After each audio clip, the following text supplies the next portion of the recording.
শুধু কলকাতা নয়, আরজিকর কাণ্ডে মেয়েদের রাত দখলে মুখরিত ধূপগুড়ি। আরজিকর কাণ্ডে মহিলা চিকিৎসকের খুনের প্রতিবাদে স্বাধীনতার মধ্যরাতে রাত দখলে মেয়েরা। কলকাতা থেকে জেলা দিকে দিকে প্রতিবাদ শুরু হয়েছে। কলকাতা, শিলিগুড়ি, মুর্শিদাবাদ, জলপাইগুড়ি, ময়নাগুড়ি সর্বত্রই চলছে এই প্রতিবাদ। We want justice. মোবাইলে টর্চ জ্বালিয়ে, কোথাও মোমবাতি জ্বালিয়ে বিচারের দাবি জানাচ্ছেন মহিলারা।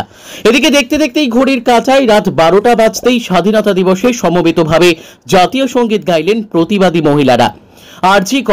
আরজিকর ইনসিডেন্ট, মেডিকেল কলেজ হাসপাতালে নারকীয় হত্যাকাণ্ডের প্রতিবাদ, রাত দখলের আহ্বান জানিয়ে আজ স্বাধীনতার প্রাক মুহূর্তে রাজ্য জুড়ে পথে নেমেছেন মেয়েরা।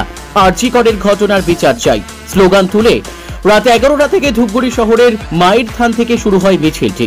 এই প্রতিবাদ কর্মসূচিতে সামিল হন মহিলা পুরুষ নির্বিশেষে। হাতে প্ল্যাকার্ড নিয়ে স্লোগান দিয়ে তাদের কর্মসূচি চলছে। কেউ শাক বাজাচ্ছেন, কেউ বা চালিয়েছেন মোবাইলের ফ্ল্যাশ। ব্যুরো রিপোর্ট, আমাদের টিভি।